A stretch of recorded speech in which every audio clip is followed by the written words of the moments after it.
여러분 안녕하십니까? 노동현 앵커의 휴가로 이번 주는 제가 진행하겠습니다. 첫 번째 소식입니다. 7명이 숨지고 1명이 여전히 중상인 대전 현대아울렛 화재 참사가 발생한 지 오늘이 꼭 석 달째입니다. 마침내 경찰이 미궁에 쌓여있던 이번 참사의 화재 원인을 발표했습니다. 지하주차장에서 정차 중이던 화물차의 배기구가 과열되면서 박스에 불이 붙어 시작된 걸로 밝혀졌습니다. 김철진 기자입니다. 차량 배기구에서 큰 진동과 함께 열기가 뿜어나옵니다. 입구에 바짝 붙은 종이상자는 불과 1분도 지나지 않아 불꽃이 일어납니다.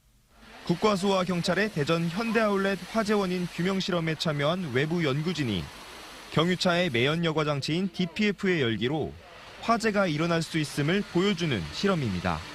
배기 매니폴드가 650도까지 온도가 올라갈 정도로 거의 화염 방사기 수준으로 뜨겁거든요. 그 상황에서 머플러 최끝단이 300도가 넘는 온도를 기록하면서 국과수와 경찰이 최근 이런 실험 결과를 바탕으로 8명의 사상자를 낸 대전 현대아울렛 화재 원인을 화재 당시 지하주차장에 있었던 1톤 화물 차량의 배기구 과열로 지목했습니다.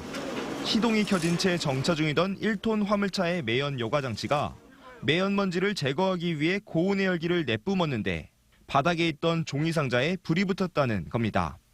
불이 난 지하 하역장에는 배기구 높이만큼 폐 상자들이 겹겹이 쌓여 있었습니다. 바닥에 정리되지 않은 종이 상자와 화물차 양옆에 가득 쌓여있던 박스들로 불이 붙으며 화재는 커진 것으로 보입니다. 경찰 조사 결과 화재 당시 스프링클러와 연동된 화재 수신기도 꺼져 있어 스프링클러도 제대로 작동하지 않았던 걸로 드러났습니다. 때문에 현대아울렛 화재 사고와 관련해 현대 측의 관리 소홀 책임 여부도 가려져야 할 것으로 보입니다. TJB 김철진입니다.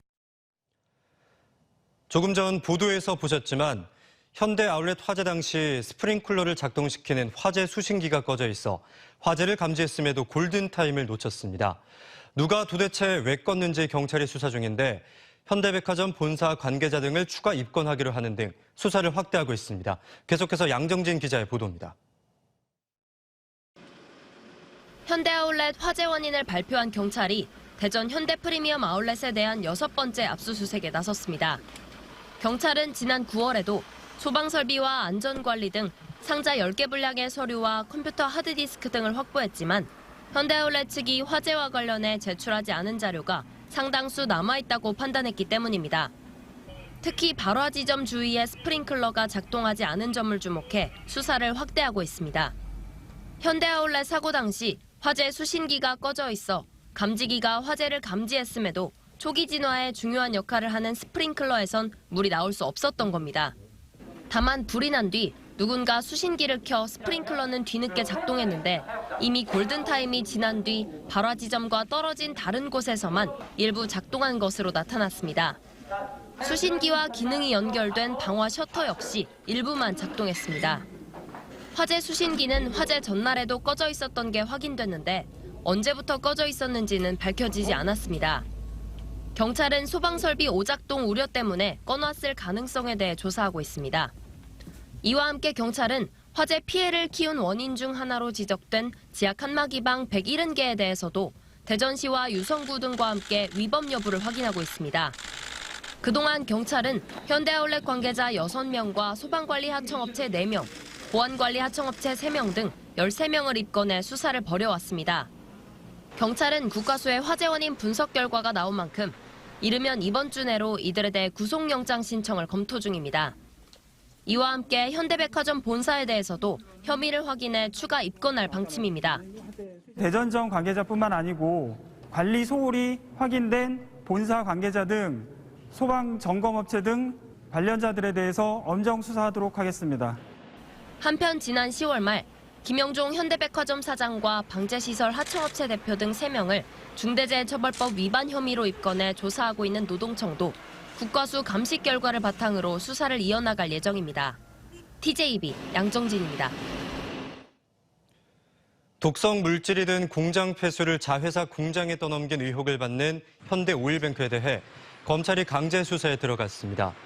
검찰은 지난 2019년 10월부터 서산시 대산 공장에서 하루 950톤가량의 폐수를 인근 자회사로 보낸 혐의로 전 대표이사 등 전현직 임직원을 조사하고 현대오일뱅크 본사를 압수수색했습니다.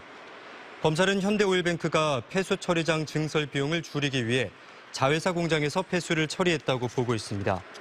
이에 대해 현대오일뱅크는 당시 가뭄으로 공업 용수가 부족했던 자회사에 처리수를 보냈을 뿐 폐수 떠넘기기가 아니라는 입장입니다. 국회 예산안 통과로 대전과 세종, 충남의 현안들도 마침내 힘이 실리게 됐습니다. 다만 정책적으로 여러 변화를 가져올 예상인데 방위사업청 이전과 세종의사당 건설은 탄력을 받지만 지역화폐인 온통대전은 축소될 예상입니다. 이수복 기자의 보도입니다. 대전시는 올해보다 7.3% 늘어난 4조 1,485억 원을 내년 예산으로 확보했습니다. 특히 국방위에서 90억이 삭감됐던 방위사업청 이전 예산이 지역 여론에 힘입어 살아나면서 정부안인 210억 원 그대로 반영됐습니다. 방사청사 신축 설계비가 반영된 것으로 이전 속도를 앞당길 수 있게 됐습니다. 도시철도 2호선 트램 예산 203억 원, 반석까지만 연결돼 있는 BRT 노선을 유성복합터미널까지 연장하는 데 25억 원, 기상산업기술원 1차 이전비 21억 원 등도 확보했습니다.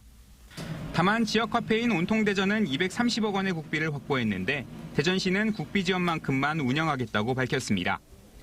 지난해 운영 예산이 2,500억이었던 만큼 혜택과 한도가 크게 줄게 되고 취약계층 위주로 운영 방법도 손질하고 있습니다. 지속성이 아닌 어려울 때 연말 연시 그리고 명절 이런 때 저소득층 중심으로 혜택을 드리는 방안으로 설계를 하고 있습니다. 온통대전 축소에 따른 반발이 예상되는 가운데 이장우 시장은 지역화폐 예산을 청년과 저소득층 정책으로 돌리겠다는 입장입니다. 충청남도는 9조 589억 원을 확보하면서 9조 원 시대를 열었습니다. 가로림만 국가해양정원 조성 21억 5천만 원, 석유화학 단지가 집중된 대선에서 당진까지 고속도로를 건설하는 데 80억 원 등이 반영됐습니다. 다만 서해산 복선전철 삽교역 신설에 국비가 반영되지 않았는데 김태흠 지사는 도에서 70% 이상 지원해 지방비로 짓겠다고 밝혔습니다. 또 육사 이전 타당성 조사를 위한 예산 5억 원이 반영되지 않아 국방부 반대가 역력한 가운데 도는 이전 확정이 먼저라는 입장입니다. 시대 흐름에 따라서 서울에서 그 육사가 있을 필요가 없다 하는 이런 부분들을 지금 앞으로 설득을. 세종시도 역대 최대 규모인 1조 3,874억 원의 국비를 확보했는데 당초 정부안에 없었던 세종의사당 부지 매입비로 350억 원이 반영된 게 주목됩니다. 대통령 집무실 예산으로 40억 원 정도를 원했는데 3억 원만 반영돼 아쉬움으로 남지만 국회와 대통령 집무실 설치에 첫 발을 내디딘 점은 성과입니다. 이번에 예산안을 의결을 하면서 세종 대통령 집무실 부대 의견으로서 계획대로 차질 없이 여야 간의 합의대로 추진한다. 2027 하계 세계대학 경기대회에 사용할 종합체육시설 건립비가 반영돼 예타 면제 등 행정 절차를 앞당기게 됐고 세종안성 고속도로 건설 1,022억과 세종 청주 고속도로 건설 1,003억, 세종공주 BRT 건설비 등도 반영됐습니다. TJB 이수복입니다. 초유의 준예산 위기까지 갔던 대전 동구의 내년도 본 예산이 여야 합의로 연내 처리될 전망입니다. 대전 동구의회는 내일 임시회를 열고 올해 본회의에서 예산안 원안대로 심의 의결하기로 했습니다. 앞서 지난 16일 관광 홍보와 축제 예산 5억 7천만 원 상당의 감액 수정안을 두고 동구의회 여야 간 이견이 생기면서 6,793억 원 상당의 내년도 본 예산이 부결된 바 있습니다. 익명의 시민이 버섯을 팔아 모은 325만 원을 조선가정 아이들에게 사용해달라며 천안시에 맡겼습니다. 천안시에 따르면 지난 23일 재래시장에서 농산물을 파는 친구 심부름으로 왔다는 50대 남성이 돈을 맡겼으며 지난해 추석에도 이 같은 방법으로 300여만 원을 시에 기탁했던 것으로 알려졌습니다. 천안시는 이 돈을 충남 사회복지 공동모금회를 통해 저소득 조손가정 10가구에 전달하기로 했습니다. 2022년 이민년 한 해 충청 정치권은 변화와 격동의 한 해를 보냈습니다. 충청권 출신의 윤석열 대통령이 당선되면서 정권 교체가 이뤄졌고 지방선거에서도 국민의힘이 압승을 거두며 지방 권력도 대거 교체됐습니다. 세종 대통령 제2집무실과 방위사업청 대전 이전, 경찰병원 분원 아산 유치 등 성과도 많았지만 논산 육사 이전을 비롯해 풀어야 할 숙제도 남겼습니다. 노동현 기자입니다. 지난 3월 대선에서 최초의 충청권 출신 대통령인 국민의힘 윤석열 후보가 민주당 이재명 후보를 0.7% 차로 누르고 5년 만에 정권 교체에 성공했습니다. 충청의 아들임을 강조하며 충청에 남다른 공을 들인 윤석열 대통령은 후보 시절인 지난 1월 TJB를 직접 찾아 지역에 대한 남다른 애정을 드러내기도 했습니다. 저희 아버지부터 윗대 그 선조가 한 450년간을 논산과 그 인근 지역에 뿌리를 내리고 쭉 살아왔고요. 방학 시작과 동시에 조치원, 또 공주, 논산, 부여 이렇게 해가지고 어릴 때부터 다녔고. 정권 교체 바람을 타고 6.1 지방선거에서도 국민의힘이 대전과 세종, 충남 광역단체장을 모두 석권하며 4년 전 완패를 서력했습니다. 기초단체장도 대전은 유성구를 뺀 4개 자치구, 충남 15개 기초단체장 가운데 12곳을 국민의힘이 차지했습니다. 시민들께 존경하는 마음으로 늘 절할 준비를 갖추는 그런 시장으로, 또 한편으로는 새벽부터 밤늦게까지 시민들을 위해서 열심히 일하는 시장으로 남고 싶습니다. 충청권 현안들도 속도를 낸 한 해였습니다. 특히 세종은 대통령 세종집무실법 통과에 이어 2027년까지 세종집무실을 짓겠다는 계획이 공식 발표되면서 명실상부한 행정수도 위상을 세울 수 있는 발판을 마련했습니다. 대전은 9월 방위사업청 대전 이전이 확정된 데 이어 한때 배제될 위기에 놓였던 우주산업 클러스터 지정까지 확정되면서 국방, 항공, 우주도시로 도약을 꿈꾸게 됐습니다. 충남도 치열한 유치 경쟁을 벌인 경찰병원 분원의 아산 유치가 확정돼 충청권의 공공의료 서비스가 한 단계 도약할 수 있는 기회를 맞았습니다. 하지만 지역 정치권이 힘을 모아 해결할 과제도 적지 않습니다.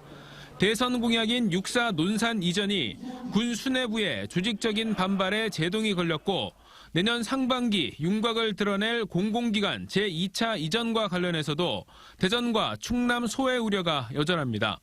여야를 떠나 지역 정치권이 조속히 가시화할 수 있는 동력을 마련해야 한다는 지적입니다. TJB 노동현입니다.